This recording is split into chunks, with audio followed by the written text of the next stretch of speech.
గాతులో ఆకీషునొద్ద చేరగా అతడును అతని వారందరూ తమ తమ కుటుంబముల సమేతముగా కాపురం ఉండిరి. ఇజ్రాయేలురాలగు అహినోయము నాబాలు భార్య ఉండిన కర్మీలియురాలగు అబిగైలు అను అతని ఇద్దరు భార్యలు దావీదుతో కూడా ఉండిరి. దావీదు గాతునకు పారిపోయిన సంగతి సౌలునకు తెలిసిన మీదట అతడు దావీదును వెతుకుట మానివేసెను. 1 சாமுவேல் 27ஆம் அதிகாரம் 3 வரைக்கும். அங்கே தாவீதும் அவன் மனுஷரும் அவரவர் வீட்டாரும் தாவீதோட கூட அவன் 2 மனைவிகளாகிய இஸ்ரேல் போராளாகிய அகினோவும் நாபாலின் மனைவியாகிய கர்மேல் போராளாகிய அபிகாயிலும் காத் பட்டணத்தில் ஆபீசிடத்தில் தங்கியிருந்தார்கள். హల్లెలూయా. ప్రియమైనటువంటి దేవుని యొక్క జనమ, ఇక్కడ దావీదును గురించి మనం చూస్తూ ఉన్నాము. ప్రియమైనోలే, ఇక దావీదు గురించి పడికిరోం. దావీదు సిక్లగ్ అనేటువంటి ఆ యొక్క ప్రదేశములో, ఆ యొక్క ప్రాంతములో, ఆ యొక్క దేశములో కొంతకాలము ఫిలిస్తీయుల యొక్క దేశమైనటువంటి సిక్లగ్ అనేటువంటి ఆ యొక్క ప్రాంతములో కొంతకాలం అక్కడ ఉండవలసి వచ్చే.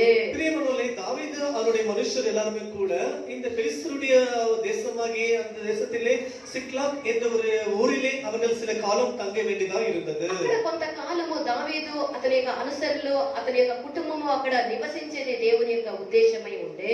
దావీదు அவருடைய மனுஷர்கள் அவருடைய குடும்பத்தார் அனைவரும் கூட அங்கே வசிப்பது தேவனுடைய ஒரு உத்தேசமாய் இருந்தது. హెబ్రోనులో దావీదును దేవుడు రాజుగా అభిషేకించుటకు ముందుగా, హెబ్రోనిலே தேவனானவர் தாவீதை அபிஷேகம் செய்வதற்கு முன்பாக, దావీదు సింహాసనమును అధిష్ఠించుటకు ముందు, దావీதை தேவனானவர் సింహాసనం கொடுப்பதற்கு முன்பாக దావీదు ఎన్నో శ్రమలు అనుభవించవలసి ఉండే. దావీదు ఎన్నో పాడుகளை అనుభవించ వేண்டிయదాయి. దావీదు అనుభవించినటువంటి శోధన యొక్క శ్రమ యొక్క శిఖరాగ్రమే ఈ యొక్క సిక్లగ్ అనేటువంటి ఆ యొక్క ప్రాంతంలో జరిగినటువంటి సంభవము. దావీదు పట్టదాన அந்த கஷ்டங்கள் உபத்திரவத்தின் ஒரு சிகரம் தான் இந்த சிக்லக் என்ற இடத்திலே பட்ட ஒரு అనుభవం. దావీదు అనుభవించినటువంటి యాతన, ఆ శ్రమ యొక్క శిఖరాగ్రము, ఇంకా ఆ దానికంటే ఎక్కువ శ్రమ ఉండదేమో అంత శిఖరాగ్రమ యొక్క ఉచ్చకట్టాన్ని ఆ యొక్క సిక్లగ్లో దావీదు అనుభవించే. దావీదు పట్ట அந்த ஒரு துன்பத்திலே உபத்திரவத்திலே இந்த சிக்லாக் என்ற இடத்திலே பட்டதான துன்பம் இருக்கிறது அல்லவா, அதுவே ஒரு பெரிய சிகரத்தை போல இருந்தது. దావీదు సింహాసనానికి పోయేదానికి ముందు ఈ యొక్క సిక్లగ్లోనికి పోయేది దేవుని యొక్క ఉద్దేశమై ఉండే. దావీదు సింహాసనத்திலே உட்கார்வதற்கு முன்பாக இந்த சிக்லாக் అనుభవத்திலே పోవதற்கு దేవుని சித்தமாய் இருந்தது. ఆత్మీయ జీవితంలో మనకు కూడా మన యొక్క దేవుడు ఒక సిక్లగ్ ని ఆయన పెట్టి ఉన్నాడు. ఆత్మీయ జీవితంలో நமக்கு கூட இந்த சிக்லாக் என்ற அனுபவத்தை தேவன் நமக்கு வைத்திருக்கிறார். సిక్లగ్ అనగా అది ఏమి? இந்த சிக்லாக் என்று சொன்னால் దేవుడు మనకు అనుమతించిన, మన జీవితంలో అనుమతించినటువంటి ఏకాంతము, ఎవ్వరూ లేనటువంటి ఒక ఒంటరితనము, మనం అనుభవించినటువంటి వేదనలు, మన యొక్క ఫెయిల్యూర్స్, మన జీవితంలో జరిగినటువంటి అన్ని ఓటమిలు, మన యొక్క జీవితంలో వచ్చినటువంటి శ్రమలు, మనల్ని ఆవరించినటువంటి దుఃఖము, ఈ యొక్క దుఃఖము యొక్క అనుభవం యొక్క శిఖరాగ్రమే ఈ యొక్క సిక్లగు. தேவன் நம்முடைய ஆவிகளின் ஜீவிதத்திலே நமக்கு இந்த விதமாக எல்லாரும் கைவிடப்பட்டு தனிமைப்படுத்தப்பட்ட நிலைமையிலே நம்ம அவிதமாக தனிப்பட்ட முறையில் இருக்கும் பொழுது தேவனானவர் அவிதமாக அனுபவிக்கப்பட்டதான அந்த ஒரு நிலைமை தான் இந்த சிக்லகின் அனுபவத்தை காட்டுகிறது. దావీదు పలవిధములైనటువంటి సమస్యలతో సిక్లగ్కు పోయే. దావీదు పలవిధమైన ஒரு சிக்கல்கள் மத்தியில் தான் இந்த சிக்லக் అనుభవத்தை கடந்து வந்திருக்கிறார். దావీదు యొక్క జీవితమును గురించి మనం చూసినట్లయితే, దావీదుని జీవితాన్ని பார்க்கும் பொழுது అతడు తన యొక్క ముందుగా అతడు తన యొక్క తండ్రి యొక్క గొర్రెల్ని మేపేటటువంటి ఒక పని చేస్తూ ఉండే. முன்னதாக దావీదు తన తగపరుడే ఆడుகளை మేకినవనాయి இருந்தார். అలాంటి దావీదును సౌలు రాజుకు పట్టినటువంటి యొక్క దురాత్మని విడిపించడానికి మంచిగా సితార వాయించినటువంటి వాళ్ళు ఎవరైనా ఉన్నారన్నప్పుడు దావీదును కనుగొని ఆ యొక్క దావీదు రాజు ముందు సితార వాయించడానికి అతనికి రాజభవనానికి పిలుపొచ్చే. ఈ విధంగా ఆడుகளை மேய்த்துக் கொண்டிருந்த தாவீதானவன் சொலொமோனிலே வாசிக்கிறவன் தெரிந்தவனாய் இருந்தான். அப்பொழுதுதான் சவுலுக்கு பிடித்திருந்த பொல்லாதாவியை விரட்டும்படிக்கு இவ்விதமாக சொலொமோனிலே நன்றாக வாசிக்கிற யாரெങ്കിലും இருப்பார்களா என்று தெரிந்த பொழுது அவர்கள் தாவீதை கண்டுகொண்டு அவ்விதமாக கொண்டு போனார்கள். వాయిద్యము వాయించినటువంటి యొక్క పనిని తర్వాత కొన్ని రోజుల్లోనే అతడు మళ్ళా ఇంటికి వెళ్ళిపోయే. అవ్విధంగా அவன் சொலொமோனிலே வாசித்த பிறகு கொஞ்ச நாள் பிறகு அவன் மீண்டும் வீட்டுக்கு திரும்பி போய்விட்டான். అటు తర్వాత అతడు మళ్ళా గొలియాతు అనేటువంటి ఒక ఫిలిస్తీయుని ఎదిరించవలసినటువంటి ఒక సందర్భం వచ్చే. பிறகு அந்த யுத்த பூமியிலே அந்த பெலிஸ்தீ வீரனாகி கோலியாத்தை எதிர்கொள்ள வேண்டிய நேரம் வந்து தாவீதுக்கு வந்தது. ఇశ్రాయేలీయులకు విరుద్ధముగా ఫిలిస్తీయులు లేచి వచ్చి ఆ ఫిలిస్తీయుల యొక్క సర్దార్లో ఒక గొప్ప యుద్ధ వీరుడైనటువంటి యొక్క గొలియాతు అనుదినము ఇశ్రాయేల్ దేవుణ్ణి, ఇశ్రాయేల్ ప్రజల్ని దూషిస్తూ ఆ యొక్క తనతో పోటీ పడేవారు ఎవరు లేరని సవాలు వేస్తూ ఉండే యొక్క గొలియాతు. இந்த இஸ்ரவேல் ஜனங்களுக்கு விரோதமாக இவ்விதமாக இந்த பெலிஸ்தீனத்தை முற்றுகைப்பட்டு அந்த பெலிஸ்தீன சர்தார்களே ஒருவனாகிய இந்த கோலியாத் என்பவன் நாள்தோறும் வந்து தேவனுடைய ஜனங்களையும் இஸ்ரவேல் தேவனையும் தூஷிப்பதை இவ்விதமாக அவன் செய்து கொண்டு வந்தான். బాలుడైనటువంటి ఆ యొక్క దావీదు ఆ యొక్క యుద్ధ భూమిలో గొలియాతుకు ముందు అతడు నిలబడాల్సినటువంటి ఒక పరిస్థితి వచ్చే இவ்விதமாக அந்த கோலியாத் தாவீது இந்த தேவனை நிந்திக்கிற எல்லா பேச்சுகளையும் தேவனுடைய ஜனங்களை நிந்திக்கிற பேச்சுகளையும் இப்பொழுது கேட்டு இப்பொழுது தாவீது அந்த கோலியாத்தை யுத்தத்தில் எதிர்கொள்ள வேண்டிய நேரம் வந்திருக்கிறது. యుద్ధవీరులు భయంకరమైనటువంటి పరాక్రమశాలులు ఇశ్రాయేల్ దేశంలో ఉన్నప్పటికీ కూడా ఆ యొక్క గొలియాతుకు భయపడి ఎవరు కూడా పోలేదు. అయితే ఒక బాలుడైనటువంటి ఒక దావీదు ద్వారా దేవుడు ఆ యొక్క ఫిలిస్తీన్ల మీద అనగా గొలియాతు మీద గొప్ప విజయాన్ని దేవుడు దావీదునకు అనుగ్రహించే. அவர்கள் அந்த யுத்தத்தில் தெரிந்தவர்களும் பயிற்சி பெற்றவர்களும் யுத்த வீரர்களும் எல்லாருமே கூட அந்த யுத்தத்தில் இருக்கிறார்கள். ஆனாலும் கூட யாருமே கூட அந்த பெலிஸ்தீனாகிய கோலியாத்தை எதிர்கொண்டு போக முடியவில்லை. ஆனாலும் சிறு பாலகனாகிய தாவீதை தேவன் தெரிந்து கொண்டு அந்த பெலிஸ்தீனை எதிர்கொள்ளபடி தேவன் அனுப்பி வைத்திருக்கிறார். గొలియాతుని జయించినది దావీదు యొక్క బలమో పరాక్రమమో దావీదు వల్ల కాదు, దేవుడు దావీదుతో కూడా ఉన్నందువల్ల ఈ యొక్క గొప్ప విజయాన్ని దేవుడు దావీదునకు అనుగ్రహించే. தேவனானவர் அந்த பெலிஸ்தீன்களை அவங்க அவ்வளவு ஜெயத்தை கொடுத்திருப்பது தாவீதுடைய பலன் அல்ல. ஆனாலும் கூட தேவனானவர் தாவீதோடு இருந்தார். ஆகையால் தான் தேவனானவர் அவனுக்கு ஜெயத்தை கொடுத்தார். ఇశ్రాయేలీయులకు వచ్చినటువంటి ఆ యొక్క పెద్ద ఆపదల నుండి దేవుడు దావీదు ద్వారా ఆ యొక్క జయాన్ని విడుదలని దేవుడు దయచేసే. இஸ்ரவேல் ஜனங்களுக்கு அந்த பெரிய ஆபத்தில் இருந்து இந்த தாவீதின் மூலமாக தேவன் பெரிய ஜெயத்தை கொடுத்தார். అందరూ సమస్త ఇశ్రాయేల్ జనులందరూ కూడా సంతోషించిరి. எல்லா సకల இஸ்ரவேல் ஜனங்களும் கூட சந்தோஷித்து ஆர்ப்பரித்தார்கள். వాళ్ళు దావీదును అధికముగా పొగిడిరి. எல்லாரும் சேர்ந்து தாவீதை அதிகமாக புகழ்ந்தார்கள். కాలములో ఆ యొక్క రాజు సౌలై ఉండే. அந்த நாட்களிலே அந்த இஸ்ரவேல் ஜனங்களுக்கு ராஜாவாக சவுல் இருந்தார். సౌలు వేల కొలది దావీదు 10,000 కొలదని ఆ యొక్క జనులు దావీదుని గురించి పొగిడి పాడినప్పుడు அந்த ஜனங்கள் எல்லாரும் ஒன்று சேர்ந்து தாவீதை புகழ்ந்து பாடும் பொழுது சவுல் கொன்றது 1000 தாவீதை கொன்றது 10,000 என்று அவ்விதமாக பாடினார்கள். సంతోషము కలగాల్సినటువంటి ఇంత గొప్ప కార్యముల దేవుడు ఒక బాలం ద్వారా ఇంతగా విజయం ఇచ్చేది సంతోషించాల్సినటువంటి సౌలు అతని మీద దావీదు మీద పగపట్టి విషపు చూపు చూస్తూ అతని మీద పగ సాధించినటువంటి ఒక పగమ యొక్క విషము యొక్క చూపు నిలిపే ఆ యొక్క సౌలు ஒரு சிறு பாலகன் மூலமாக தேவனானவர் ஒளிபெரிய ஜெயத்தை கொடுத்தாரே என்று அந்த சிறு பாலகனை அவன் பாராட்டாமல் அவன் மேலே இரக்கம் கொள்ளாமல் அவன் மேலே அவிதமாக பகை வைத்து காயமகாரமாய் அந்த தாவீதை பார்த்தான். இந்த ఆ నాటి నుండి సౌలు దావీదుకు శత్రువుగా మారిపోయే.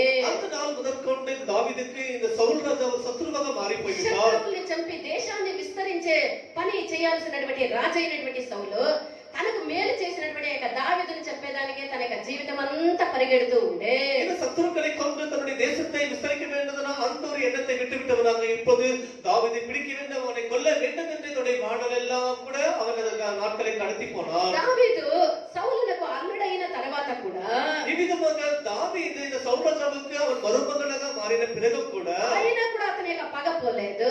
ஆனாலும் கூட இந்த சவுலுடைய பகை తన போகவில்லை. యొక్క అల్లుడైనటువంటి దావీదును హతము చేయాలన్నదే సౌలు యొక్క గొప్ప ఉద్దేశమై ఉండే. தன்னுடைய மருமகனாகிய தாவீதை கொல்ல வேண்டும் என்பதே இந்த சவுல் ராஜாவுடைய நோக்கமாக இருந்தது. దావీదును పట్టుకొని హతము చేయాలని తరుణాన్ని వెతుకుతూ అవకాశాన్ని వెతుకుతూ ఉండే యొక్క సౌలు எப்படியாகிலும் சரி தாவீதை பிடித்து அவனை கொல்ல வேண்டும் என்று அந்த அவகாசத்தை தேடிக்கொண்டிருந்தான் இந்த சவுல் దీనికి ராஜா. కారణమైనటువంటి ఒక కార్యము ఏది దావీదు చేయలేదు. இதற்கு காரணமாக எந்த ஒரு காரியத்தையும் தாவீது సౌలు செய்யவில்லை. ఇంత పగపట్టేదానికి కారణము దావీదు ఏ ఒక్క కార్యాన్ని కూడా చేయలేదు.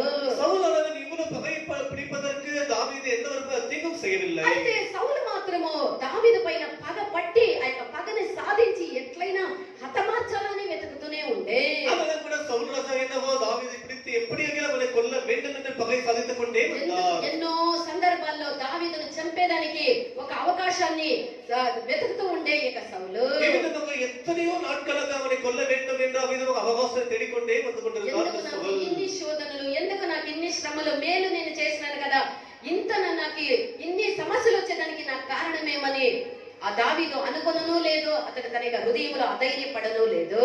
நன்மை தானே செய்தனல்லவா, எனக்கு எதற்கு இத்தனை தீமைகள் இத்தனை விபத்துகள் வருகிறது என்று ஒரு நாளும் கூட தாவீது அவ்விதமாக நினைத்ததும் இல்லை. దావీదులో దేవుడు కోరుకున్న కార్యము కూడా అదే.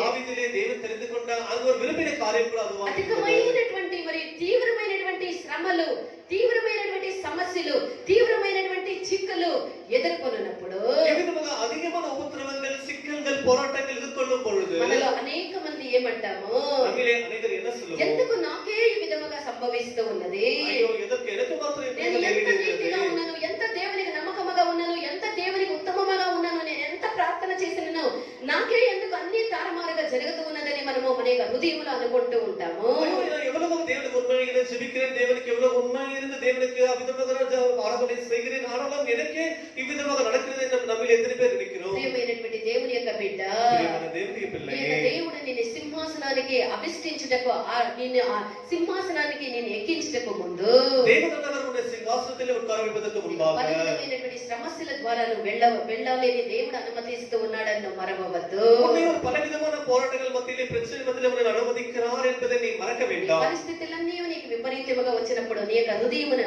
అధైర్యపడనివ్వవద్దు. நிலைமை எல்லாமே உனக்கு விபரீதமாய் வந்தாலும் உன்னை దేవుడు இருதயத்தை ఏదో கலங்க ఒక விட வேண்டாம். ఉద్దేశముతోనే నన్ను నడిపిస్తూ ఉన్నాడని నువ్వు ధైర్యం వహించదువు గాక. தேவனாலே ஒரு உத்தேசத்தோடு தான் நடத்துகிறார் என்று நீ தைரியமாய் இருப்பாயாக. ఈ యొక్క సిక్లకును గురించి మనం చూసినట్లయితే, இந்த சிக்லக் என்ற அனுபவத்தை பார்க்கும் பொழுது సిక్లక్ అనేది ఒక ఏకాంతమైనటువంటి ఒక ప్రదేశముగా ఉన్నది. இந்த சிக்லக் என்ற இடமானது ஒரு தனித்து விடப்பட்ட ஒரு இடமா இருந்தது. అది ఏకాంతమైనటువంటి ఒక ప్రదేశము, ஒரு தனித்து விடப்பட்ட ஒரு பிரதேசமா இருந்தது. దావీదు ఇప్పుడు ఈ యొక్క రాజనగరంలో నుండి ఇతడు పారిపోవాల్సినటువంటి సౌలునకు భయపడి తన యొక్క రాజనగరంలో నుండి పారిపోవాల్సినటువంటి ఒక సందర్భం వచ్చే, எவ்விதமாக தாவீது இந்த சவுலுக்கு பயந்தவனாக ராஜாவின் நகரத்திலிருந்து அவன் பயந்து ஓடி போக வேண்டிய நிலைமை வந்திருக்கிறது. సౌలు యొక్క కంటికి తప్పించుకొని అతడు కొంత కాలము దాగుపోవలసినటువంటి ఒక సందర్భము ఉన్నది. தாவீது சவுலுக்கு பயந்து அவனுடைய கண்ணுக்கு மறைவாக ஒரு இடத்துல தங்க வேண்டும் என்ற நிலைமை வந்திருக்கிறது. దావీదు తన యొక్క తల్లిని, తన యొక్క తండ్రిని, తన యొక్క స్వంత జనులని, తన యొక్క స్వదేశమును, తన యొక్క అన్నిటినీ వదిలి అతడు ఏమీ లేనటువంటి, ఎరగనటువంటి, అపరిచితులైనటువంటి ఒక జనుల మధ్య తెలియనటువంటి ఒక ఏకాంత ప్రదేశానికి అతడు పోవలసి ఉండే. எவ்விதமாக தாவீது அவ்விதமாக தன்னுடைய பெற்றோர்களையும் தன்னுடைய சொந்த ஜனத்தையும் சொந்த நாட்டையும் விட்டு விட்டவனாக இப்பொழுது யாருமே அறியாத ஜனங்கள் மத்தியிலே தனித்து விடப்பட்ட ஒரு இடத்திலே வசிக்க வேண்டியதாய் நிலைமை அறிமுகமே இல்லாமல் தெரியாமல் இருக்கிற ஒரு ஜனங்கள் மத்தியில எல்லாமே விட்டு தெரியாத ஒரு இடத்துல தெரியாத ஜனங்களின் மத்தியில போய் தன்னை அந்த இடத்துல இருக்க வேண்டிய ஒரு சூழ்நிலை தாவீதுக்கு வந்தது. అయితే దావీదు తన యొక్క హృదయంలో అధైర్యపడలేదు. ஆனாலும் தாவீது தன் இருதயத்திலே அவன் பயப்படவில்லை. ఎందుకు దావీదు అధైర్యపడలేదు? எதற்கு தாவீது பயப்படவில்லை? ఎందుకనగా తన పట్ల దేవునికి ఉండేటువంటి ఒక ఉద్దేశము, నా పట్ల ఈ విధముగా నన్ను నడిపించడానికి దేవునికి ఒక ఉద్దేశము కలదని దావీదు దేవుని గురించి తెలుసుకొని ఉండే. என் பேரிலே தேவனுக்கு ஒரு பெரிய உத்தேசம் இருக்கிறது என்று தாவீது நன்கு அறிந்தவனாய் இருந்தான். దాని ప్రకారమే దేవుడు నన్ను అన్నిటినీ వదిలి ఈ యొక్క ప్రాంతానికి పంపిస్తూ ఉన్నాడని ఒక విశ్వాసము అన్న నమ్మకము దేవుని మీద దావీదుకు ఉండే. அதை அறிந்தவனாக தான் தேவனை விதமாக நடத்துகிறார் என்று அது எல்லாவற்றையும் அறிந்துதான் அந்த ஒரு இடத்திற்கு தாவீது போனான். ఫిలిష్తీయుల యొక్క దేశమైనటువంటి యొక్క సిక్లకు దేవుడే నన్ను నడిపిస్తూ ఉన్నాడని దావీదుకు తెలిసి ఉండే. எவ்விதமாக தேவனானவர் தான் என்னை இந்த சிக்லகுக்கு அனுப்பி வைத்திருக்கிறார் என்று தாவீது அறிந்தவனாய் இருந்தான். మన యొక్క జీవితంలో కూడా మన యొక్క దేవుడు ఇలాంటి ఒక ఏకాంతమైనటువంటి ఒక స్థలమునకు మనల్ని నడిపించేదానికి కోరుతూ ఉన్నాడు. நம்மை கூட தேவனால் நம்முடைய ஜீவிதத்திலே தனிப்பட்ட ஒரு இடத்திலே தனித்து விடப்பட்ட இடத்திற்கு தேவன் நம்மை அனுப்ப வேண்டும் என்று விரும்புகிறார். ఎందుకు నేను ఈ విధముగా మన ప్రశ్నలు అడగరాదు. அந்த நேரத்திலே நாம் எதற்கு இப்படி நடக்கிறது என்ற கேள்விகளை கேட்க கூடாது. ఆ సమయానికి నీకు ఆ విషయం ఆ యొక్క ఉద్దేశము నీకు తెలియకుండా పోవచ్చు. அந்த நேரத்திற்கு அந்த உத்தேசம் என்னவென்று நீ அறியாமல் இருக்கலாம். ఒక సరైనటువంటి స్థలమునకే ఆయన నడిపించును, అది మాత్రము సత్యమే. தேவன் உன்னை ஒரு சரியான இடத்திற்கு மாத்திரம் நடத்துவார் என்று அதுவே உண்மையான சத்தியமாக இருக்கிறது. ఒక ఏకాంతమైనటువంటి ఏమీ లేనటువంటి ఒక స్థలమునకు నిన్ను నడిపిస్తూ ఉన్నాడని అంటే దేవునికి నీ పైన ఒక ఉద్దేశం ఉన్నది. అది నీకు తెలియకపోవచ్చు, దేవునికి తెలుసు. దేవుడు తన యొక్క ఉద్దేశం చొప్పుననే నిన్ను నడిపిస్తూ ఉన్నాడు. யாருமே இல்லாத ஒரு தனித்தப்பட்ட இடத்திற்கு உன்னை தேவன் நடத்துகிறார் என்றால் அது உத்தேசம் உனக்கு தெரியாது, தேவனுக்கு நன்றாக தெரியும். నిన్ను ఏకాంతముగా నిన్ను ఎవరు లేనటువంటి ఒక ప్రదేశముకు నడిపిస్తూ ఉన్నాడు అంటే யாருமே இல்லாத ஒரு இடத்துக்கு தேவன் உன்னை நடத்துகிறார் என்றால் వ్యాధైనా అయి ఉండవచ్చు, அது ஒரு வியாதியா இருக்கலாம், అది ఒక ప్రమాదమైన అయి ఉండవచ్చు, அது பெரிய பிரச்சனையா అది ఒక இருக்கலாம், ఆపదైనా అయి ఉండవచ్చు, ஒரு பெரிய ஆபத்தா இருக்கலாம், అది ఒక దుఃఖమైన ఒక బాధ అయినా ఒక శ్రమ అయినా ఏదో ఒక నీ జీవితంలో ఒక బాధాకరమైనటువంటి కార్యమైనా అయి ఉండవచ్చు. ஒரு துக்கமாகிலும் சரி, ஒரு பெரிய ஒரு பிரச்சனையா இருக்கலாம், சரி, ஒரு சோதனையா இருக்கலாம். ఎన్ని వ్యాధులు, ఎందుకు నాకు ఇంత పోరాటములు, ఎందుకు నాకు ఇంత నిందలు, ఎందుకు నాకు ఇన్ని అవమానములు, ఎందుకు నాకు ఏమీ ఎవరు క్రియ చేయలేనటువంటి ఒక పరిస్థితిలో నేనున్నానే అని నువ్వు అధైర్యపడవద్దు. எதற்கு நான் கைவிட்ட நிலைமையிலே இந்த வியாதியிலே இந்த போராட்டத்தில் மனதிலே இந்த பிரச்சனை மத்தியில் இருக்கிறேன் என்று நீ அதை நினைக்க வேண்டாம். నీ దేవునికి తెలియకుండా నీకు ఏది కూడా జరగదు. నీ దేవుని యొక్క అనుమతి లేకుండా నీ జీవితంలో ఏది కూడా అది రాదని నువ్వు తెలుసుకొని ఉండాలి.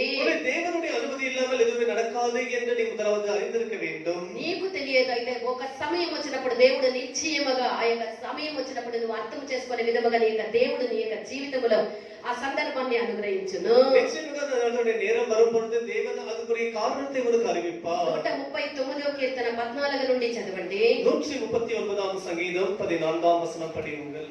నీవు నన్ను కలుగజేసిన విధమును చూడగా, నీవు నన్ను కలుగజేసినటువంటి విధమును చూడగా భయమును ఆశ్చర్యమును నాకు పుట్టుచున్నవి. అందరు బట్టి నేను నీకు కృతజ్ఞతాస్తుతులు చెల్లించుచున్నాను. నీ కార్యములు ఆశ్చర్యకరములు, ఆ సంగతి నాకు బాగుగా తెలిసి ఉన్నది.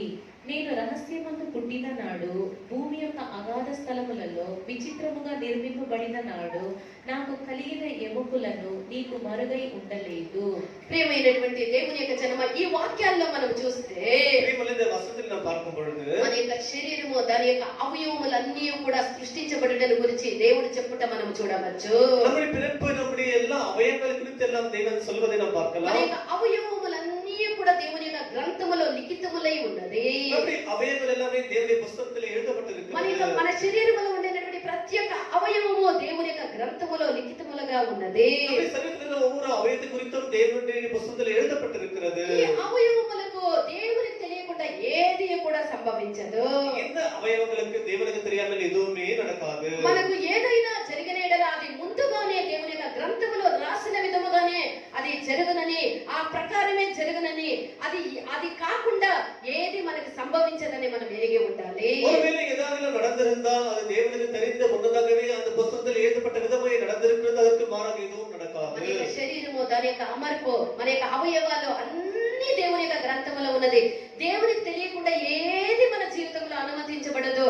దేవునికి తెలిసి ఒకవేళ జరిగినదంటే, ఒకవేళ మనకి మరణమే సంభవించినదంటే కూడా అది దేవుని యొక్క చిత్తానుసారమయ్యే ఉంటుందని మనం గ్రహించాలి. ఈ విధంగా நம்முடைய அவயவங்களை குறித்து எல்லாவற்றையும் குறித்து முன்னதாகவே தேவனுடைய புத்தகத்தில் எழுதப்பட்டிருக்கிறது. ஒருவேளை நமக்கு ஏதாவது நேரிட்டால், ஏதாவது நடந்தால், ஒருவேளை மரணமே நடந்தாலும் கூட அது தேவ சித்தத்தின்படி நடக்கிறது என்று நாம் அறிய வேண்டும். మన కొరకు నియమించినటువంటి దినము వరకు நமக்கென்று నియమిக்கப்பட்ட அந்த நாள் మనకు வரைக்கும் ఏమీ జరగదు. நமக்கு எதுவுமே ఎంతో நடக்காது. తెలివైనటువంటి, ఎంతో సామర్థ్యం కలిగినటువంటి వైద్యులు కూడా నీ యొక్క మరణాన్ని, దేవుడు నీకు మరణం అనుగ్రహిస్తే దాన్ని ఆపజాలరు. எத்தனையோ அவிதமாக சாமர்த்தியம் உள்ள வைத்தியர்களும் கூட ஒருவேளை தேவன் உன்னை அவிதமாக தடுத்தால் உன்னுடைய மரணத்தை யாருமே నీ దినములన్నీ దేవుని యొక్క గ్రంథములో లిఖితములైంది.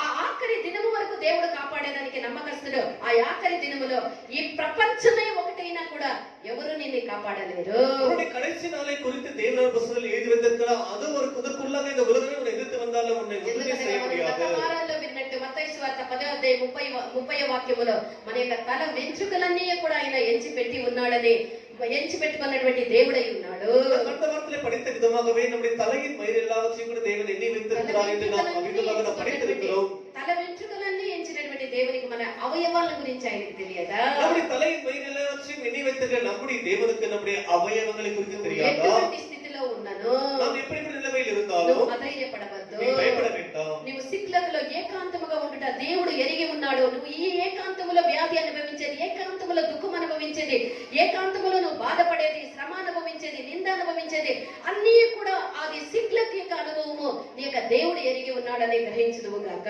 நீ தனிமையிலே இவ்விதமாக நீ வியாதியிலே இருப்பது, நீ துக்கத்தில் இருப்பது, நீ போராட்டத்திலே பிரச்சனையில் இருப்பது எல்லாவற்றையும் கூட தேவன் தானே அந்த சிக்லக் என்ற அனுபவத்தை உனக்கு அனுமதித்திருக்கிறார் என்று நீ நினைக்க வேண்டும். ఈ సిక్లకుకి పంపించి ఉన్నాడు, అనుమతించి ఉన్నాడు. నీ జీవితంలో ఇన్ని పోరాటాలు వచ్చేదానికి దేవుడే అనుమతించి ఉన్నాడని నువ్వు ఎరుగుదువు గాక. உன்னுடைய ஜீவிதத்திலே தேவனை தானே இந்த எல்லா போராட்டங்களையும், உபத்திரவங்களையும், கஷ்டங்களையும், நிந்தைகளையும், வியாதிகளையும் ஜீவிதத்திலே அனுமதித்திருக்கிறார் என்று நீ நினைக்க வேண்டும். సిక్లక్ అనగా ఇది ఒక త్యాగము కలిగినటువంటి ఒక స్థలము. இந்த சிக்லக் என்று சொல்லும்போது ஒரு தியாகமான இடத்தை காட்டுகிறது. సౌలు హింసించుట వలన దావీదు యొక్క సిక్లక్కి పారిపోవలసి వచ్చే. தாவீது இவ்விதமாக சவுலானவர் தன்னை கொல்லும்படி தெரிந்த நிமித்தமாக தாவீது சிக்லக்கு வர வேண்டியதாக இருந்தது. సౌలు దావీదును తరుముతూనే ఉండే. இதற்கு முன்னதாக கூட தாவீது அவ்விதமாக சவுலால் துரத்தப்பட்டு கொண்டே வந்தார். దావీదుని చంపాలని అవకాశాన్ని వెతికినప్పుడంతా దావీదు సౌలునకు భయపడి పారిపోతూ అతడు గుహల్లోనూ, కొండల్లోనూ, అతడు అడవిల్లోనూ, అడవి యొక్క గృహ ప్రాంతంలో అతడు దాగుకుంటూ ఉండే. இந்த சவுலானவன் தாவீதை கொல்ல வேண்டும் என்று அவன் துரத்தும் பொழுது தாவீது அவனுக்கு பயந்தவனாக குகைகளில்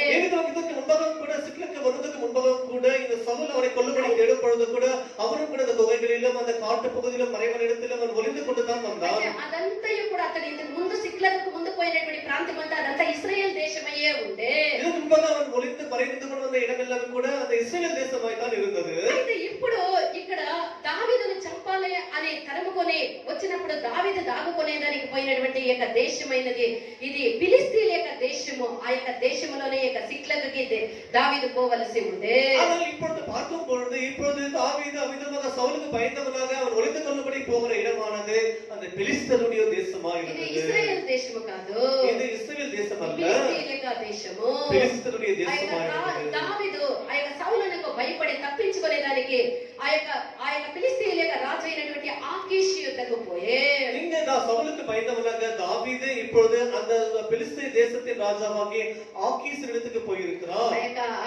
ఆ యొక్క ఆకీష్ ఏం చేసే, அந்த ஆகீஸ் என்ன అయ్యో செய்திருக்கிறார்? నువ్వు నా పరమశత్రు, నువ్వు మమ్మల్ని ఏమీ లేకుండా తుట్టుమార్గం మమ్మల్ని చంపి నిర్మూలన చేస్తావని ఒక భయపడినటువంటి ఒక స్థాయిలో ఉన్నాడు ఆ యొక్క ఆకీష్ రాజు. அந்த ஆகீஸ் ராஜா இந்த சவுல் தாவீதை பார்த்த உடனே ஐயோ என்னுடைய பரமசத்துருவை வந்திருக்கிறாய், எங்களை ஒன்றுமே இல்லாம தரைமட்டம் என்னை சகரிக்கும்படி வந்திருக்கிறாய் என்று பயந்து போயிருக்கிறான் இந்த ఎందుకనగా பெலிஸ்தீன் ఇంతకు రాజా. ముందు తన యొక్క దేశమును కొరకు దావీదు చేసినటువంటి యుద్ధాల్లో శత్రువుల్ని హతమార్చినదంతయు కూడా ఈ యొక్క ఆకీషునకు తెలుసు. ஏனென்றால் இதற்கு முன்பாக நடந்த எல்லா யுத்தங்களிலும் கூட தாவீது அந்த தேவனுடைய ஜனங்களுக்கு என்ன செய்த எல்லா யுத்தங்களையும் பற்றி இந்த ஆகீஸ் நன்றாக அறிந்திருக்கிறார். అయితే ఆకీష్ యుద్ధకు పోయి దావీదు అడిగినప్పుడు ఆకీష్ ఒప్పుకొని ధైర్యం వహించి అతడు ఫిలిస్తీన్ యొక్క దేశంలో ఒక ప్రాంతమైనటువంటి యొక్క సిక్లగ్ని ఆ యొక్క దావీదుకి ఇచ్చి అక్కడ ఉండమని చెప్పే. ஆனாலும் கூட தாவீது போய் விதமாக அவனுக்கு தஞ்சம் என்று கேட்கும் பொழுது ஆகீஸ் ஒப்புக்கொண்டு அப்படிப்பட்ட அந்த சிக்கலுக்கு அந்த இடத்தை ஒதுக்கி கொடுத்தார் இந்த సౌలు தாவீது. దావీదును చంపాలని అనేక సందర్భాలు వెతికే, తరుణాలను వెతికే, అవకాశాలని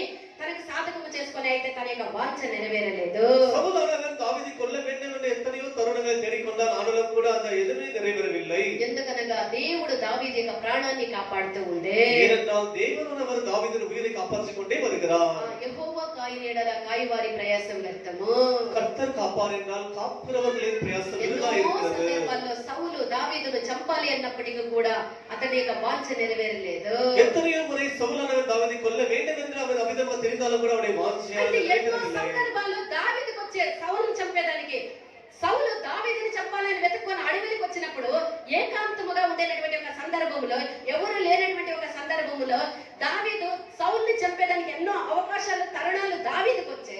இவ்விதமாக சவுலானவன் தாவீதை கொல்லும்படிக்கு அந்த காட்டு பகுதியிலே குகைக்குள்ள அவிதமாக வரும் பொழுது ஆனால் தாவீதின் கையிலே சவுலானவன் தனித்து அவிதமாக சிக்கிக் கொண்டிருக்கிறார். అయితే దావీదు దాన్ని సాధకము చేసుకోలేదు. ஆனாலும் தாவீது தம்முடைய சாதகமாக அதை மாற்றிக் கொள்ளவில்லை. మనమైతే ఏం చేస్తాము, నన్ను ఎక్కడుంటేనో బతకనిచ్చలేదా, నేనేం చేసి నువ్వు నన్ను తరుముకొని వస్తావు, నన్ను నేను ఊరికే ఉంటేనే నన్ను తరుముకొని వస్తావు, ఇప్పుడు దేవుడే నా చేతికి నిన్ను ఇచ్చాని మనము కుతికి నలిపి ఆడ పెట్టేసిండు. హల్లెలూయా. కుతికి నలిపి అక్కడ పెట్టేసింది. అయితే దావీదు తనకు ఆ యొక్క కార్యాన్ని సాధకముగా చేసుకోనలేదు. அவர்கள் தேவனானவர் அவருக்கு காரியத்தை தனக்கு சாதகமாக செய்தாலும் கூட தாவீது அதை தனக்கு சாதகமாக மாற்றிக் கொள்ளவில்லை. దేవుని యొక్క హస్తము సౌలు మీద పడాలి, నా యొక్క హస్తం పడకూడదు, దేవుని యొక్క హస్తం పడేంత వరకు నేనేమి చేయను అనేటువంటి ఒక స్థిరమైనటువంటి ఒక మనసు దావీదు కలిగి ఉండే. ஐயோ கர்த்தருடைய கரமே சவுல் மேலே விழ வேண்டும், தவிர என்னுடைய கரம் அவர் மேலே படலாகாது என்று அப்படிப்பட்ட தீர்மானத்தில் தாவீது తనకు இருந்தார். హింస చేసి, తనని హింసించి, తనని నిందించి, తన ప్రాణాన్ని తీసేయడానికి వచ్చే వాడికి తీర్పు దేవుడి తప్ప నేను ఇవ్వకూడదు అనేటువంటి ఒక తీర్మానం దావీదులో ఉండే. ஐயோ தனக்கு தீங்கு செய்யும்படி வருகிறவர்களுக்கு கர்த்தர் தான் தீர்ப்பு செய்ய வேண்டும் என்ற தீர்மானத்திலே தாவீது இருந்தார். ప్రియమైనటువంటి దేవుని యొక్క బిడ్డ, ప్రియమైన దేవుని నీకు బిడ్డలే, విరోధముగా లేచినటువంటి మనుషులు, உனக்கு விரோதமாக எழும்புகிற ఏమి மனுஷர்கள், చేయకుండా నీ మీద నిందలు మోపినటువంటి మనుషులు, நீ ஒன்றும் செய்யாமல் இருக்கும்போது உன்மேல் నిందలు నిన్ను சுமத்துகிற చంపాలి, నిన్ను மனுஷர்கள், నాశనం చేయాలి, నీ పేరును పాడు చేయాలని లేచినటువంటి ఆ యొక్క మనుషులకు నువ్వు ఏ విధముగా నీవు ప్రతిక్రియ చేస్తూ ఉన్నావు? நீ ஒன்றுமில்லாமல் இல்பொருளாக வேண்டும் என்று அவிதமாக உன்னை கொல்ல வேண்டும் என்று விரும்புகிற மனுஷர் மத்தியில் நீ எப்படி இருக்கிறாய்? వాడి ప్రతీకారం తీసుకునేటువంటి పగ కలిగిన ఆత్మను కలిగి ఉండవద్దు. நீ கூட அவனுக்கு பதில் செய்ய வேண்டும் என்ற பகைய ஆவி உன்னிலே இருக்க దేవుని வேண்டாம். యొక్క హస్తానికి, నీకు హింసించే వాడిని దేవుని యొక్క హస్తానికి అప్పగించు. உன்னை துன்பப்படுத்துகிறவர்களை நீ தேவனுடைய கரத்தில் ஒப்பு கொடுப்பாயாக. అదే సిక్లక్ యొక్క అనుభవమై ఉన్నది. இதுவே சிக்லக்கின் அனுபவமாக இருக்கிறது. దేవుడు సిక్లక్ యొక్క అనుభవం నీ యొక్క జీవితంలో రావాలి అని కోరుకుంటూ ఉన్నాడు. தேவனுடைய ஜீவிதத்திலே அந்த சிக்லக் அனுபவம் வர வேண்டும் என்று అనగా விரும்புகிறார். త్యాగము చేయాలి, నువ్వు త్యాగ జీవితాన్ని చేయాలి అని దేవుడు కోరుకుంటూ ఉన్నాడు. அப்படி என்றால் நீ ஒரு தியாகமான ஜீவித்தை செய்ய வேண்டும் என்றே தேவன் விரும்புகிறார். నీవు అన్ని స్థలములో నీ యొక్క ప్రాముఖ్యతని కోల్పోయి ఉండవచ్చు. நீ எல்லா இடத்திலும் உன்னுடைய முக்கியத்தை நீ இழந்து விட்டிருக்கலாம். నిన్ను ఎవ్వరు ప్రేమించే వాళ్ళు లేనటువంటి ఒక సందర్భంలో నువ్వు ఉండవచ్చు. யாருமே உன்னை நேசிக்காமல் இருக்கிற அந்த நிலைமையில் నీ இருக்கலாம். పక్షమున నిలబడి మాట్లాడేదానికి ఏ ఒక్క మనిషి లేకుండా ఉండవచ్చు. உன்னுடைய பட்சமாக இருந்து பேசுவதற்கு யாருமே నువ్వు இல்லாமல் నమ్మి இருக்கலாம். ఎవరైనా నీ కష్టాన్ని నీ కార్యాన్ని చెప్పుకునేటువంటి ఒక మనుషులు నీకు లేకుండా ఉండేటువంటి పరిస్థితులను ఉండవచ్చు. யாருமே உன்னை அவிதமாக நீ யாரையும் நம்பி உன்னுடைய கஷ்டங்களை சொல்லிக் கொள்வதற்கு யாருமே இல்லாமல் இருக்கலாம். విడువబడి ఏకాకిగా ఎవరు నిన్ను అర్థం చేసుకునేదానికి లేకుండా ఉండేటువంటి ఒక సందర్భములను ఒంటరిగా కనబడుతూ ఉండవచ్చు. யாருமே இல்லாமலே கைவிடப்பட்ட நிலைமையிலே தனிமையில் நீ காணப்படலாம். ప్రియమైనటువంటి దేవుని యొక్క బిడ్డ, பிரியமான தேவனுடைய ఇలాంటి பிள்ளையே, ఒక సందర్భములను భయపడవద్దు. இப்படிப்பட்ட நிலைமையிலே பயப்பட வேண்டாம். దేవుడే అందరు మనుషులు సేవకులు నీ యొక్క మాట వినలేకుండా, నువ్వు నమ్మిన మనుషులు నిన్ను వినలేకుండా, నువ్వు ఎవరు నమ్మి నువ్వు ఒక వార్త చెప్పాలి అంటే కూడా నమ్మకము లేకుండా, నువ్వు విడవబడి దుఃఖానికి లోనై నువ్వు బాధపడేటటువంటి, ఎవరు నిన్ను అర్థం చేసుకోకుండా, ఎవరు నీ పక్షాన, నీ కన్న బిడ్డలే నీ పక్షాన లేకుండా, నీ కట్టుకున్న భర్తే నీ పక్షాన లేకుండా, నువ్వు ప్రేమించిన వాళ్ళే నీ పక్షాన లేకుండా పోయినను సరే నువ్వు భయపడవద్దు.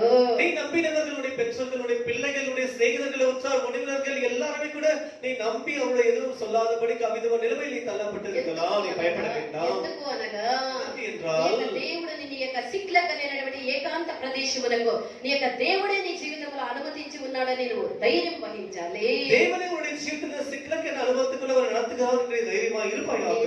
దేవుని యొక్క సమయము కొరకు నువ్వు మౌనముగా ఉండి దేవుని యొక్క సన్నిధానములో కనిపెట్టుకొని ఉండు. நீ தேவனுடைய நேரத்துக்கு நீ மௌனமாய் தேவனுக்கு காத்திருப்பாயாக. సిక్లక్ నీ యొక్క జీవితాన్ని, ఆ యొక్క సిక్లక్ యొక్క అనుభవం నీ యొక్క జీవితంలో రావాలని దేవుడే నీకు అనుమతించి ఉన్నాడు. ఆ యొక్క దేవుడు తన సమయం వచ్చినప్పుడు అన్ని మారుస్తాడన్నటువంటి విశ్వాసం నువ్వు కలిగి ఉంటువు కనుక தேவனே உன்னுடைய ஜீவிதத்தில் இந்த சிக்கல்கள் வர வேண்டும் என்று அவர் அனுமதித்திருக்கிறார். ஆகிய அந்த நேரம் வரைக்கும் நீ அவிதமாக கத்தருக்கு என்று காத்திருப்பாயாக. యొక్క సిక్లకు అనగా இந்த சிக்கலுக்கு என்று சொல்லும் பொழுது దుఃఖము యొక్క వేదన యొక్క శిఖరాగ్రము అని చెప్పవచ్చు. துக்கத்தின் வேதனுடைய சிகரம் என்றே దావీదు சொல்லலாம். యొక్క సిక్లగులో ఒక్క సంవత్సరము 4 నెలలు అక్కడ ఆ యొక్క ఫిలిస్తీన్ల యొక్క దేశమైనటువంటి యొక్క సిక్లగులో వాసము చేసే தாவீதானவர் இந்த சிக்லக் இந்த பெலிஸ்தீ தேசத்திலே ஒரு வருஷம் 4 மாதங்கள் வசித்து வந்தார். దాదాపు 600 మంది పురుషులతో తన యొక్క అనుసరులతో ఆ యొక్క సిక్లగ్ అనేటువంటి ప్రదేశంలో సంవత్సరము 4 నెలలు అక్కడ జీవించవలసి వచ్చే. ஏறக்குறைய 600 புருஷர்கள் மத்தியிலே தாவீதானவர் தன்னுடைய ஜனங்களோட அவிதமாக ஒரு வருஷம் 4 மாதம் அளவும் கூட அந்த சிக்லக்கிலே வசிக்க வேண்டியதாக இருந்தது. ఫిలిస్తీన్ల యొక్క దేశమైనటువంటి యొక్క సిక్లగ్ లో ఉన్నప్పుడు ఒక సంభవం జరిగే. இதனால தாவீது அந்த சிக்லக்கிலே வசிக்கும்போது ஒரு சம்பவம் நேரிட்டது. ఇశ్రాయేలీయులు ఆ యొక్క ఫిలిస్తీన్ల మీదకి యుద్ధానికి వచ్చేది. இஸ்ரவேல் ஜனங்கள் இந்த பெலிஸ்தீன் மேலே யுத்தத்துக்கு வந்திருக்கிறார்கள். ఎవరి మీద వచ్చి ఉన్నారు? இப்போது யார் மேலே வந்திருக்கிறார்கள்? ఫిలిస్తీన్ల మీదకి వచ్చి ఉన్నారు. இந்த பெலிஸ்தருக்கு விரோதமாக ఫిలిస్తీన్లు ఇశ్రాయేలీయుల మీదకి యుద్ధానికి పోవాలి. இப்போது பெலிஸ்தரும் கூட அந்த இஸ்ரவேல் ஜனங்களுக்கு விரோதமாக யுத்தத்துக்கு போக வேண்டும். దావీదు ఎవరి పక్షాన పోవాలా యుద్ధానికి?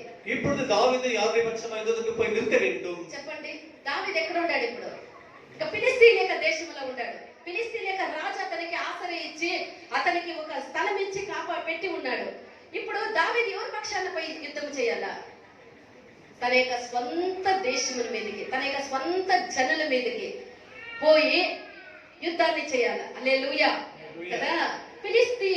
ఫిలిస్తీన్లకి సాధకముగాను ఇశ్రాయేలీయులకు విరోధముగా ఇప్పుడు దావీదు పోవైనటువంటి ఒక సందర్భము వచ్చే. இவ்விதமாக இப்பொழுது பெலிஸ்தீருக்கு விரோதமாக இஸ்ரவேல் ஜனங்கள் வந்திருக்கிறார்கள். இப்போது தாவீதும் கூட அந்த பெலிஸ்தீனோடு சேர்ந்து இஸ்ரவேல் ஜனத்தோடு யுத்தத்துக்கு போக வேண்டியதான நிலைமை வந்திருக்கிறது. దేవుడు ఆ యొక్క పరిస్థితి నుండి దావీదును తప్పించే. ஆனாலும் கூட தேவனானவர் அந்த நிலைமையில் கூட தாவீதை ఏ காப்பாற்றினார். రీతిగానైనా దావీదు ఇశ్రాయేలీయులకు విరోధముగా పోయి యుద్ధం చేసేది దేవునికి ఇష్టము లేదు. எம்மாத்திரமும் கூட இவ்விதமாக தாவீது போய் இஸ்ரவேல் ஜனங்களுக்கு யுத்தம் செய்ய வேண்டும் என்று తన தேவன் యొక్క விரும்பவில்லை. సొంత జనానికి పోయి తానే హాని చేసేదానికి దావీదుకి దేవుడు ఆ యొక్క అవకాశాన్ని ఇవ్వలేదు. தன்னை சொந்த ஜனத்தின் மேலே விரோதமாக போய் அந்த யுத்தம் செய்வதற்கு தேவன் விரும்பவில்லை. 1 సామువేలు 29వ అధ్యాయం 4వ వాక్యాన్ని చదవండి. 1 சாமுவேல் 29ஆம் அதிகாரம் 4ஆம் வசனம் படியுங்கள். అందుకు ఫిలిష్తీయుల సర్దారులు యొక్క సర్దారులు అతని మీద కోపపడి ఈ మనుషుని నీవు నిర్ణయించిన స్థలమునకు తిరిగి పోనిమ్ము. చాలు. ఇప్పుడు ఫిలిస్తీన్లతో యుద్ధానికి దావీదు పోతా ఉన్నాడు. ఎవరికి విరోధంగా? ఇశ్రాయేలీయులకు విరోధంగా. అయితే ఫిలిస్తీన్లో ఉండే సర్దారులు రాజు దగ్గర, రాజా నీకేం మతిపోయిందా? ఎవరిని తోడుకొని పోతా ఉంటాం యుద్ధానికి? శత్రువు వాళ్ళ కాదు, ఇతడే శత్రువు మనకి. మాకితని మీద నమ్మకం లేదు, ఇతడు వస్తే మేము యుద్ధానికే పోము, ఈ దావీదు వద్దే వద్దు మాకు, మేమే పోయి యుద్ధం చేస్తాము, ఇశ్రాయేలీయులకు విరోధముగా ఫిలిష్తీయులమైనటువంటి మేమే పోతాము, ఆ యొక్క దావీదు మాత్రం మాతో కూడా వస్తే మేము యుద్ధానికి పోమని అడ్డం తిరిగిరి.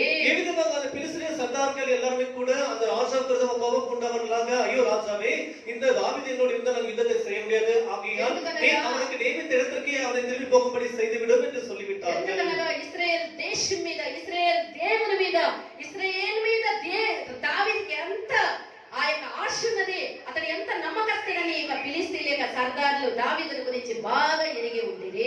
ஏனென்றால் இந்த தாவீதானவர் இஸ்ரவேல் ஜனங்களை எவ்வளவு நேசிக்கிறார், தேவனை எவ்வளவு நேசிக்கிறார், அவளுக்கு எப்படி இந்த காரியங்களை செய்திருக்கிறார் என்று அந்த பிலிஸ்தீனுடைய பிரபுக்களுக்கு நன்றாக தெரியும். అతని యొక్క అనుసరులు ఇశ్రాయేలీయులకు విరోధంగా ఫిలిష్తీయులతో యుద్ధానికి పోయిన వాళ్ళు ఒప్పుకోనటువంటి కారణాన్ని బట్టి మరలా వాళ్ళు పంపించేసి ఇప్పుడు తిరిగి మరలా వీళ్ళు అందరూ సిక్లక్కి బయలుదేరి వస్తూ ఉన్నారు. அந்த பிலிஸ்தீய சர்தார்கள் எல்லாமே கூட மறுத்ததற்கு காரணமாக இப்போது தாவீதுடைய ஜனங்களும் தாவீதும் கூட இப்போது மீண்டுமே சிக்லகுக்கு திரும்பி வருகிறார்கள். సిక్లగుకి వచ్చి చూసిన వెంటనే, இப்போது திரும்பி வந்து சிக்லகிலே வந்து பார்க்கும் பொழுது ఇక్కడ ఒక ఊరు ఉన్నది, ఇక్కడ ఒక ప్రదేశం ఉన్నది, ఇక్కడ ఒక కుటుంబాలు ఉన్నవి అనేటువంటి ఆనవాలు కూడా తెలియకుండా పోవునంతగా సమస్త ప్రదేశము కూడా కాల్చి బూడిది చేయబడి ఉండే. ஐயோ, இங்க ஒரு ஊர் இருந்தது, இங்க ஜனங்கள் வசித்து வந்தார்கள் என்ற ஒரு எந்த ஒரு அடையாளமே இல்லாதபடிக்கு எல்லாமே சுட்டரிக்கப்பட்டு மொத்தமும் சாம்பலாக போயிருக்கிறது. తమ వారందరూ, తమ యొక్క కుటుంబాలు, తమ యొక్క పిల్లలు, తమ యొక్క భార్యలు, తమ యొక్క కలిగిన వాళ్ళు ఎవరు కూడా అక్కడ ఒక్కరు కూడా అక్కడ కనబడలేదు. ஐயோ, தன்னுடைய குடும்பம்,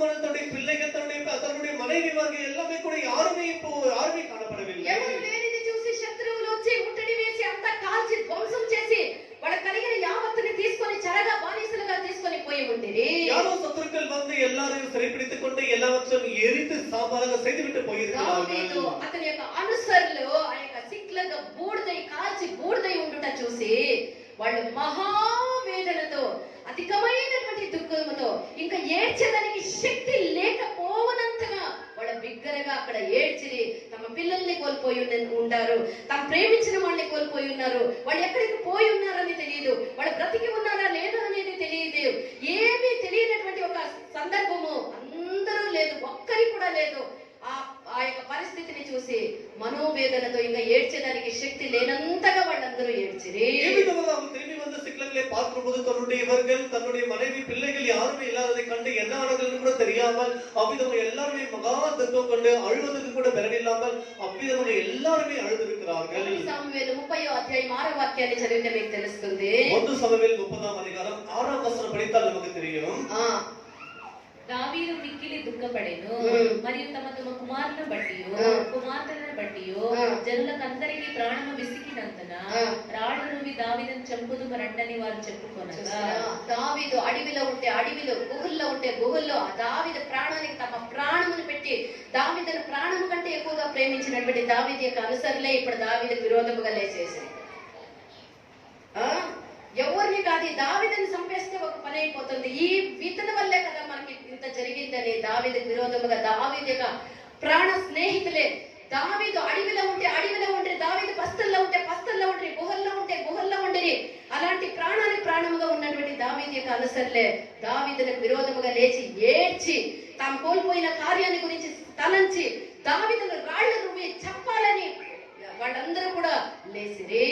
தாவீதுடைய மனுஷர் எல்லாரும் கூட தாவீதை உயிருக்கு நேசித்தவர்கள். தாவீதை காட்டுக்கு ஓடி போனால் அவனோட காட்டுக்கு சென்றார்கள், குகையிலே ஒளிந்து கொண்டால் அவனோட குகையில் ஒளிந்து கொண்டார்கள். இவ்விதமாக அவனை உயிருக்கு உயிரை நேசித்த அந்த செய்தர்களை இப்பொழுது அவர் எல்லாமே அழுது தாவீதுக்கு எல்லாமே காரணம் என்று அவனை கொல்ல வேண்டும் என்று அவ்விதமாக எல்லாரும் சுற்றி வளைந்து கொண்டார்கள். అందరూ ఒక పక్క దావీదుకు విరోధంగా లేసిరి, దావీదు మాత్రమే ఒక ప్రక్క నిలబడుకొని ఉన్నాడు.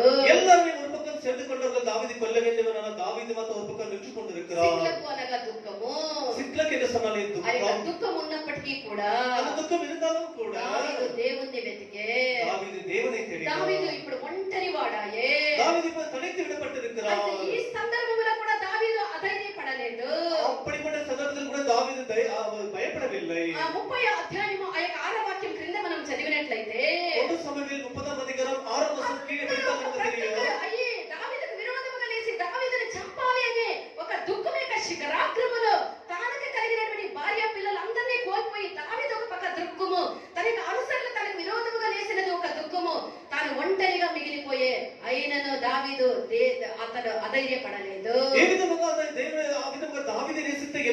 மனுஷரும் கூட இவனுடைய மனைவி பிள்ளைகள் எல்லாமே காணவர் போனார்களே என்று துக்கத்திலே தாவீதை கொல்ல வேண்டும் என்று దావీదు తన యొక్క దేవుడైనటువంటి యెహోవాను బట్టి తను ధైర్యము తెచ్చుకొని தாவீது கர்த்தருக்குள்ளாக தன்னை திடப்படுத்திக் கொண்டான். ప్రియమైనటువంటి దేవుని యొక్క బిడ్డ, பிரியமான தேவனுடைய నీ பிள்ளையே, జీవితంలో ఇలాంటి ఒక సందర్భాన్ని నువ్వు ఎదుర్కొన్నప్పుడు உன்னுடைய ஜீவிதத்திலே இப்படிப்பட்ட நிலைமையை எதிர்கொள்ளும் பொழுது మొదటగా లేసే దేవుని మీద, సేవకుల మీదే.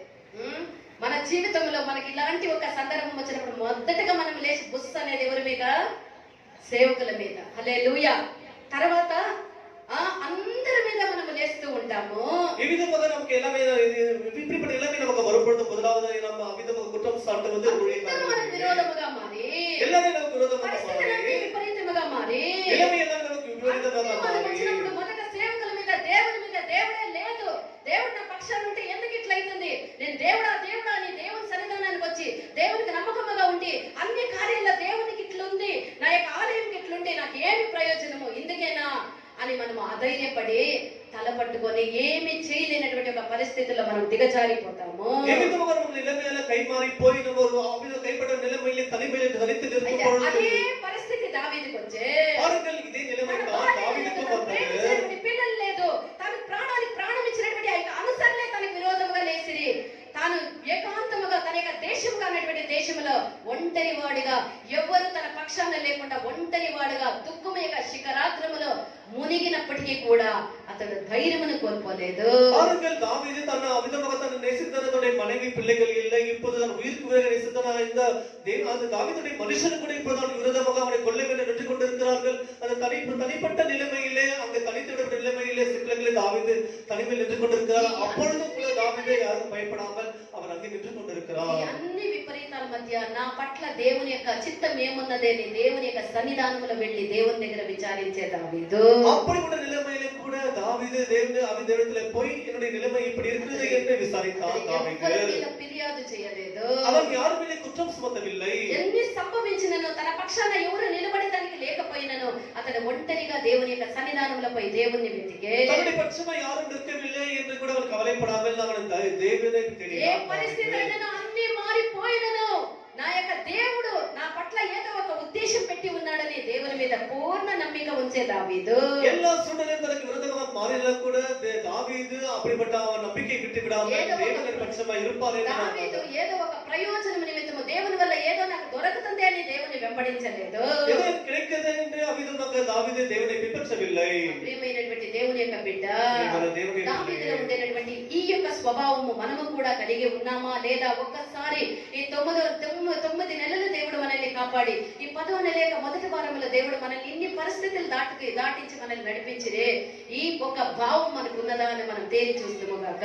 தேவனானவர் நம்மை இந்த 9 மாதங்களுக்கு நம்மை நடத்தி வந்து இந்த 10ஆம் மாதத்தை கொண்டு சேர்த்திருக்கிறாரல்லவா, தாவீதை போன்ற நம்மில் கூட அப்படிப்பட்ட இருதயம் இருக்குதா என்று நாம் பார்ப்போம். ఏదో ఒక లాభము కొరకు, இல்லை என்றால் ஏதோ ஒரு நன்மைக்காக దేవుని సన్నిధానానికి రాకపోతే నాకు ఏదైనా జరుగుతుంది, దేవుని యొక్క సన్నిధానానికి వస్తే నాకు మేలు కలుగుతుంది, దేవుడు నాకు ఉండాలి అని ఏదో ఒక లాభానికి మనం దేవుని వెంబడిస్తూ ఉన్నామా? ஐயோ தேவனுடைய ஆலயத்துக்கு போகட்டும், நமக்கு ஏதாவது நேரிடும், தேவனுடைய ஆலயத்துக்கு போனால் நமக்கு நன்மை ஆசீர்வாதம் கிடைக்கும் என்று அதற்கு மாத்திரம் வருகிறோமா? అందరూ నిన్ను చేయి విడిచిపెట్టినప్పుడు, எல்லாரும் உன்னை கைவிட்டாலும், గొప్ప కష్టములను ఉన్నప్పుడు, பெரிய கஷ்டத்தில் இருந்தாலும், కఠినమైనటువంటి ఆర్థిక సమస్యల్ని ఎదుర్కొన్నప్పుడు, உன்னை தாங்க முடியாத ஒரு பெரிய பலவற்றை எதிர்கொள்ளப்படுகிறது, వ్యాధులతో బాధించబడినప్పుడు, தீராத வியாதிகளை నిన్ను மந்திக்கப்படும், విడిచి నీకుండేటటువంటి వాళ్ళందరూ పారిపోయినను, உன்னை விட்டு எல்லா மனுஷனும் உன்னை விட்டு ஓடி போகும்போது, దేవుడు నన్ను వదిలిపెట్టి ఉన్నాడని నువ్వు తలస్తూ ఉన్నావా? ஐயோ தேவனை விட்டு விட்டு இருக்கிறான்னு நினைக்கிறாயா? అన్ని సమృద్ధిగా ఉన్నప్పుడు, நீ எல்லாமே சமృద్ధిயா இருக்கும் అన్ని నీకు பொழுது, అనుకూలముగా ఉన్నప్పుడు, எல்லாமே அனுகூலமா இருக்கும் అనుకున్నదంతా பொழுது, నీకు సమకూడి వచ్చినప్పుడు,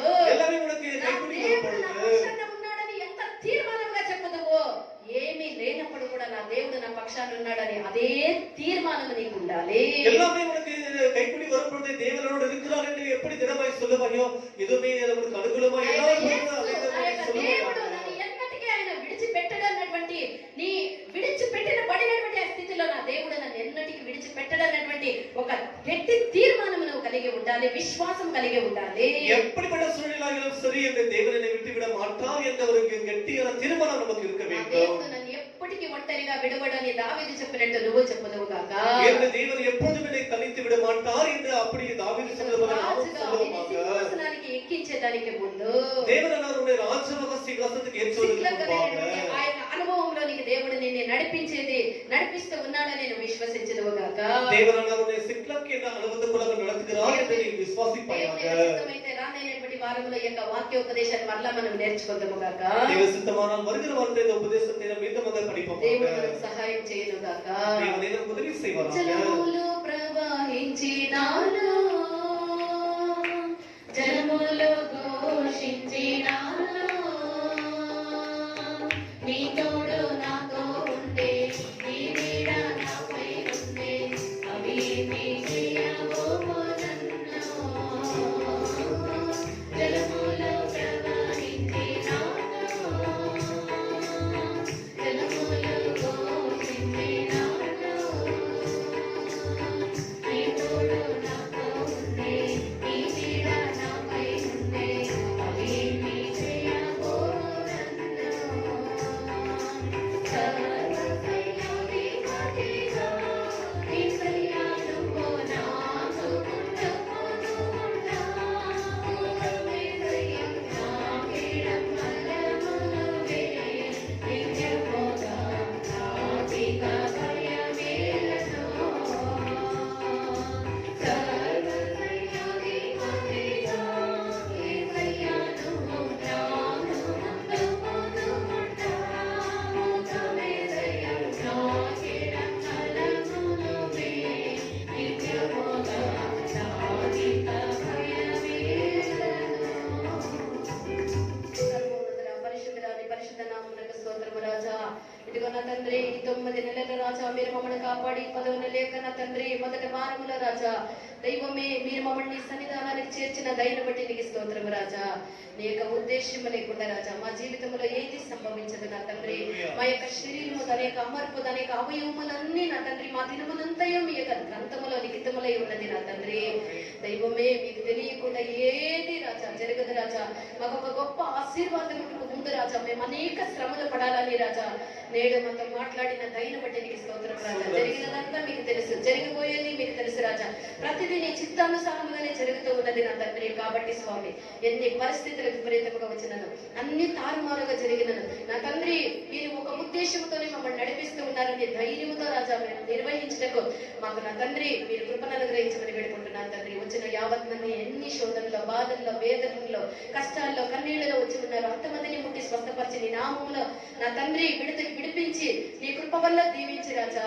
దైవమే నువ్వు నడిపించయ్యా. ఆరంభించినటువంటి యొక్క నెలని అనుదినము అనుక్షణము నీ కృప కటాక్షం వల్ల ఆఖరి వరకు స్వామి నా తండ్రి నువ్వు నడిపించమని వేడుకుంటున్నాను తండ్రి. సంవత్సరం మీకు ఆఖరిలో వచ్చినటువంటి మా అమ్మని రాజా శోధనలో ప్రవేశించకుండా ఈ దైవమే ఎన్ని వచ్చినా మీరు మా పక్షాల నుండి మమ్మల్ని నడిపించమని వేడుకుంటున్నాను తండ్రి.